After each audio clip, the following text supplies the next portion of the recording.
I'm so glad you're here listening to the Sustain Your Passion podcast. I'm Genesis, your host and business development expert.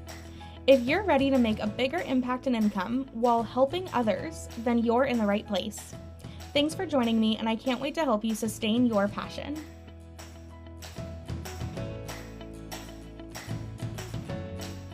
Hi everyone, welcome to episode 2. Today I'm going to talk about one of the biggest beliefs that kept me from actually pursuing my goal of starting my own coaching business, and that I've seen has kept a lot of my clients and friends and colleagues from pursuing their next goal in their business, whether that's starting it or really owning their place as a coach and acknowledging all of the work they've done to get to the place where they're ready to coach others.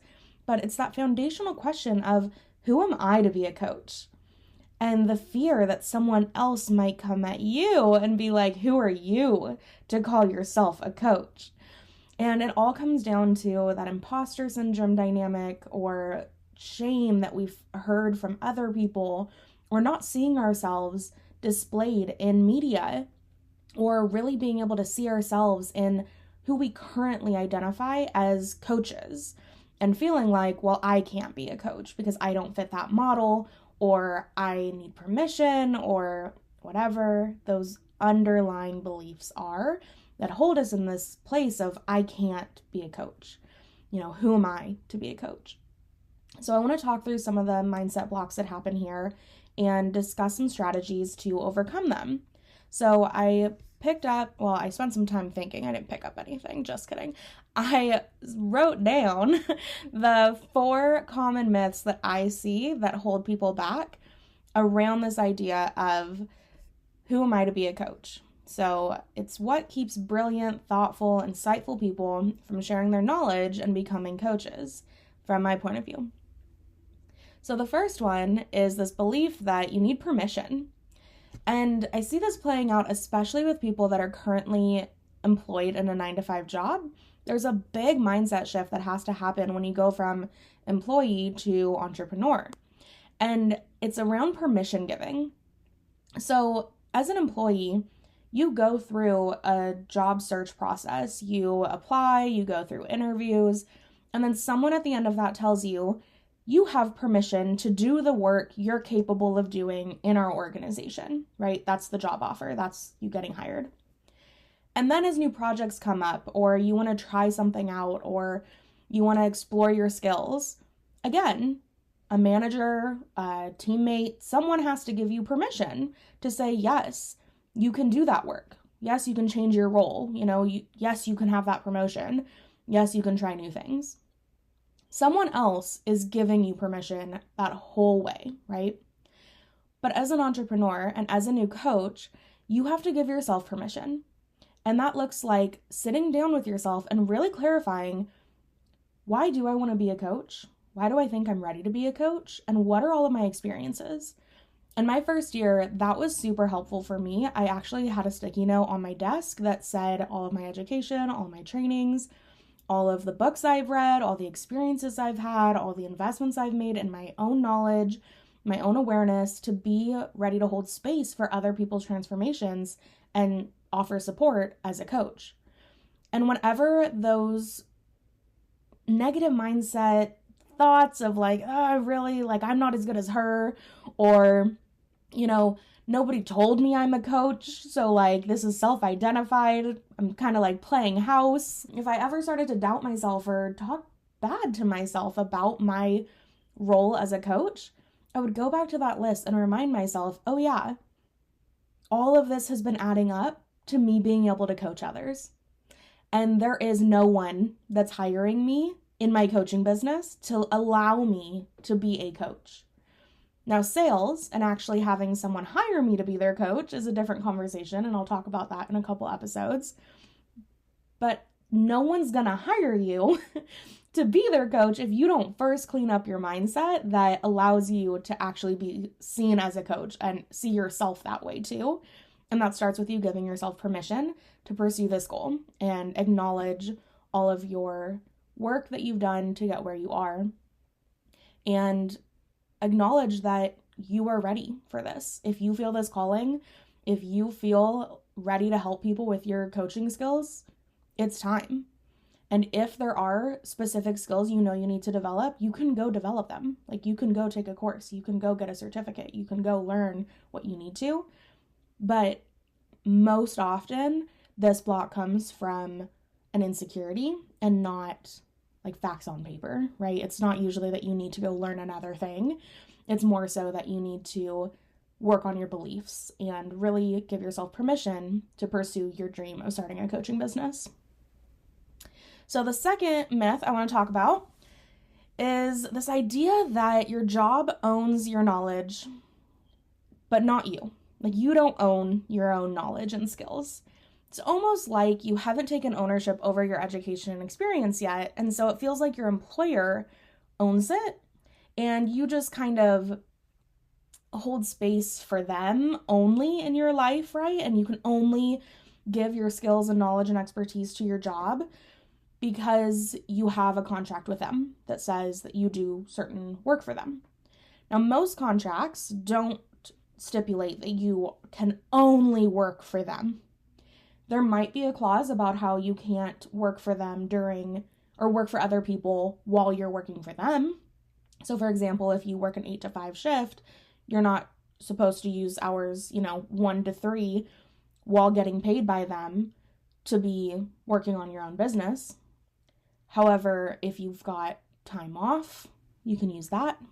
If you're working on it at night, on the weekends, on your lunch breaks, whenever you are not on the clock to be doing work, you can be working on your business. And you have to double check. Every job is different. So review your contract, ask your manager, talk to your legal office, whatever it needs to be for you, or HR. But I've not encountered anyone that has said, yes, my job actually doesn't let me work for anyone else. And that's pretty rare. So double check that you're not stuck in that belief and that it's actually a rule, or prove yourself wrong that it's not actually a rule and you are the owner of your knowledge and experience and skills, and you can be giving it to your job and developing your own business. And likewise, once you've left a job, it can be hard for people to really still leverage those skills and experiences that they had in their past jobs, because it feels like you gained it from that job. So who are you to now capitalize it on your own and your own business, when you would have taken those same skills and experience and gone to a new company and given that new company your skills, experience, knowledge, and helped them pursue their mission, right? So why can't you do that for yourself in your own business? You probably can. So this is just a big mindset block, though, about your job owning your skills and your knowledge, and not you really having ownership over it and feeling empowered to bring it to your own business. But you can. Double check the legal stuff around it and the contractual agreements. However, more than likely, it's a mindset block that you don't personally own that knowledge and you can't use it where you want to, when really you can. It's in you, and it was always preparing you for the next thing. You've just decided now that it's coaching, that's the next thing, and starting your own business, rather than going to a new company and starting a new job with them. Also, there's like 1,000 birds outside my window right now, and they seriously sound like, I want to say Alice in Wonderland, but that's not it. It's Cinderella when they're like helping her get dressed, and it's so cute. So if you all can hear that, that's what's going on. It's spring and it's beautiful. Okay, so back to the myths. The third one that keeps people from really leveraging their brilliance and allowing themselves to see themselves as a coach. You think you have to have everything figured out, including sales, before you can even start developing your ideas and your business. And this is super backwards. So let me explain. If you believe that you can't sell, that you hate sales, first off, I probably think that you're discounting a lot of your actual experience, because if I asked you to tell me about your favorite restaurant or your favorite movie or your favorite book, you could probably sell the heck out of it. And it's probably more so that you don't have the clarity on what you're offering yet. So how do you feel comfortable selling something you don't fully know? Right? That makes sense that, of course, like, you have integrity. You're not going to go out there and say, I can help you with all these things, when you don't feel confident that you actually have a program developed to support that transformation, that you know how much it costs, that you know what all you offer, that you know who it's for and who it's not for, that you've set up boundaries around it, and you feel ready for someone to actually come work with you. But if you're in that idea phase, of course you think you can't sell your own programs because you literally don't have your programs developed yet. It's not that you actually can't. It's that you need to work on clarity first. And what that looks like is actually setting up the structure of what your first offer is. So whether that's a one-time strategy session, a multiple week transformational program, a full day intensive, like, there are so many options, a course, a lecture, a workshop, like, you have so many ways to be sharing your knowledge and skills, and selling it comes down to actually knowing what you offer and then talking about it comfortably with people that actually want to know. Oftentimes we get caught up in thinking that we're going to become these super salesy people that just, like, always are trying to sell their coaching like a used car salesman. I always think of this time I went to a dealership and I had a very specific car I wanted to get. It was, about 6 years old. It had turbo. I wanted white or silver. Like, I knew exactly what I wanted, and there was one in the lot. And I went in. I had already done my research, right? Like, I knew what I was there for. And this guy spent probably 45 minutes talking about leases every chance he got. As I'm trying to ask about this car, he just kept changing the subject back to leasing a brand new car.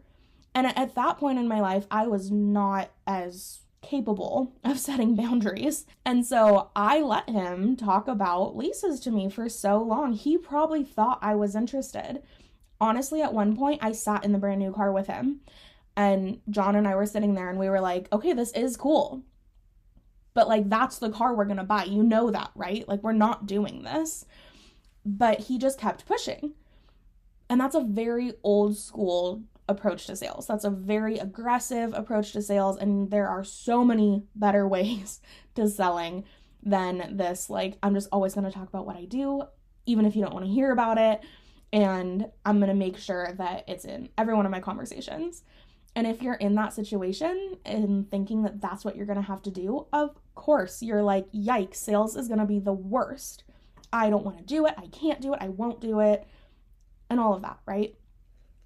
And so then that links up with, I can't be a coach. Who am I to be a coach? Because I can't sell like a car salesman can, which there are so many better ways of selling. And it looks like having genuine, real connections and relationships, and you don't actually bring out your sales or offers until someone's told you they're interested. I'm not going to go up to people and be like, hey, I sell coaching. Do you want it? Like strangers on the street. No, right? We're going to get to know each other, and they're going to ask me questions about what I do, or they're going to go find my website and see my offers. There is a way to do sales right, and you have to know what you offer with complete clarity, and then you have the courage to talk about it to the right people. And knowing who it's for and who it's not for makes it a lot easier to feel comfortable sharing about it. It's the same thing as if your friend came over and you said, hey, do you want to go out for dinner? And they were like, yeah, for sure, let's go to dinner. That sounds great. You wouldn't start talking to them about a sushi place if you knew that they couldn't eat sushi, right? Like for whatever reason, they can't have like fish, right? You wouldn't be like, let's go to this sushi place, blah, blah, blah, right? Like going off about it. You would co-create the conversation with them. You would ask, well, what sounds good to you? What kind of meal were you thinking? And together, you'd make a decision about where you'd go. And that's how I view sales. And okay, I'll stop talking about sales approaches because I'm going to do a whole episode on that later. But ultimately, you can do sales. You can sell.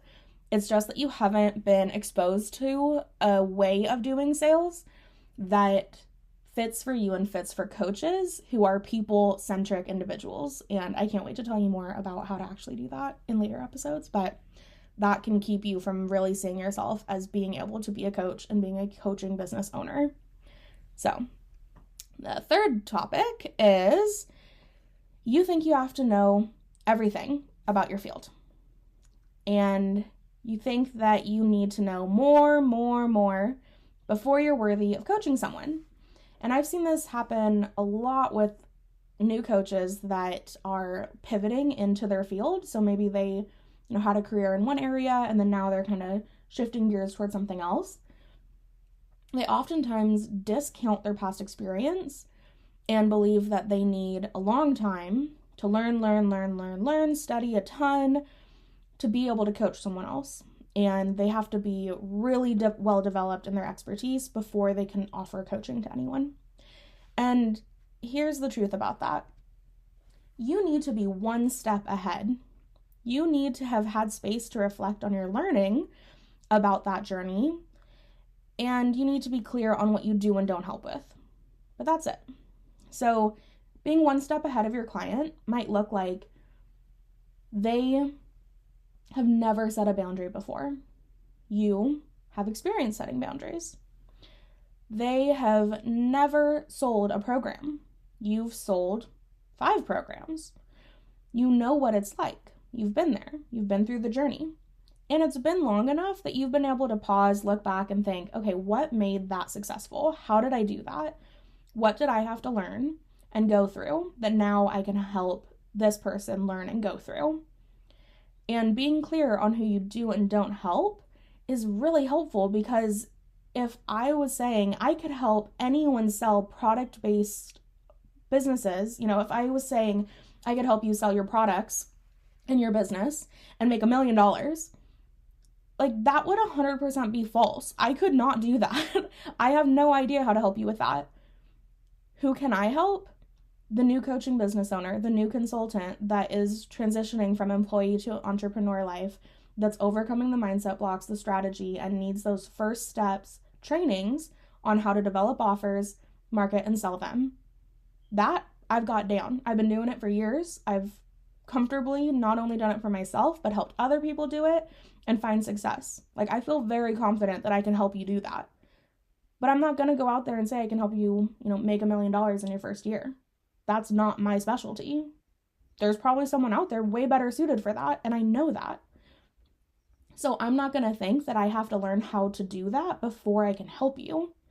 I'm not going to set my own goalpost for what I offer higher than I actually can do. I'm going to create an offer and a coaching program around what I do already know and who I can best help. And that's going to give me the confidence to know that, okay, I've learned enough about this journey. And of course, I can keep learning more and will. But I can also get started selling my coaching because I know the boundaries of what I'm offering. And I can be on that journey with you because I've been there too. And that way I can really know that what you're going through is something I can relate to. And I want to just affirm for new coaches, especially, something that I really didn't accept early on was that I knew enough to help someone right now, because I started learning the skills and walking the journey of transformation that I was offering for career coaching years before the day I ever thought I could offer a coaching program in this. However, there were people at that point in time that were exactly where I was years prior, asking the questions of how do I get to a place of feeling empowered in my career? How do I actually learn about new jobs? What is the right fit for me? All those questions I had answered for myself a few years back, but because I had just now started thinking I could offer coaching about it, I didn't remember how it felt to be in that very first questioning space. But I was the right person to help them because I had literally been through exactly what they're going through. And every day, right now, there are people that you could help that are past versions of you on your own journey, whether it's a year ago, 2 years ago, 3 years ago. So in my offering now in like the program development bootcamp, I'm talking to the person that I was when I first was developing my first program and learning how to market and sell it.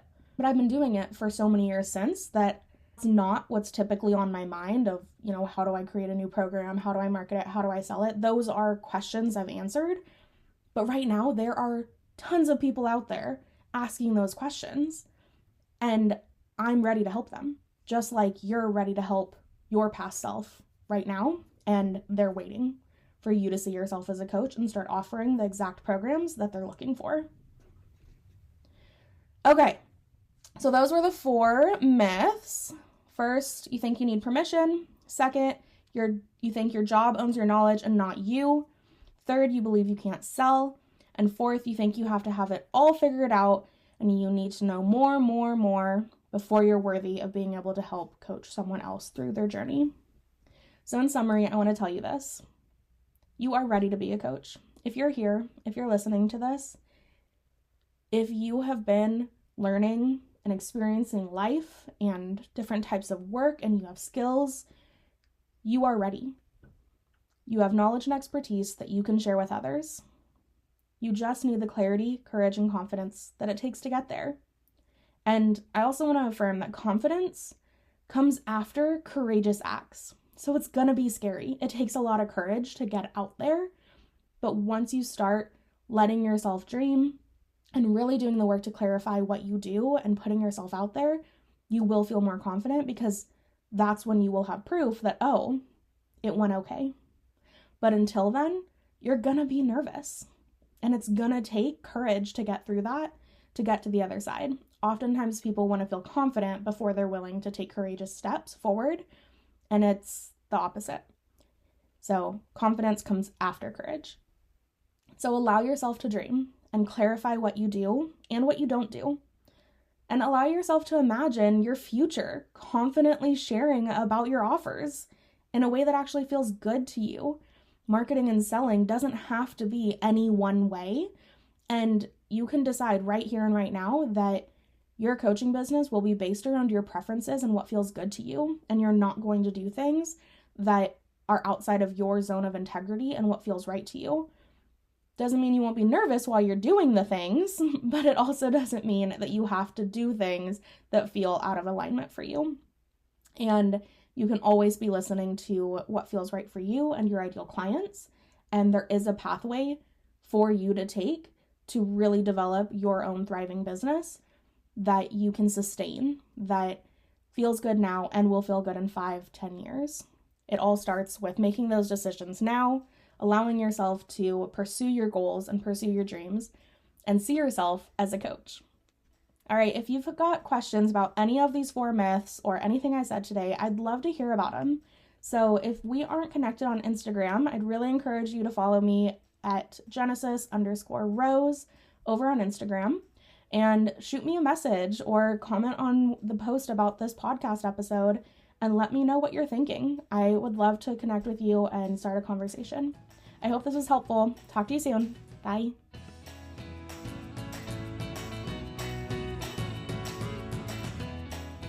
Thank you so much for listening to this episode of the Sustain Your Passion podcast.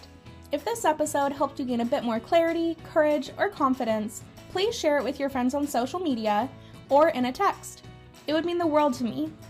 Thanks in advance for sharing this episode. I hope you have a great week, and I'll talk to you soon.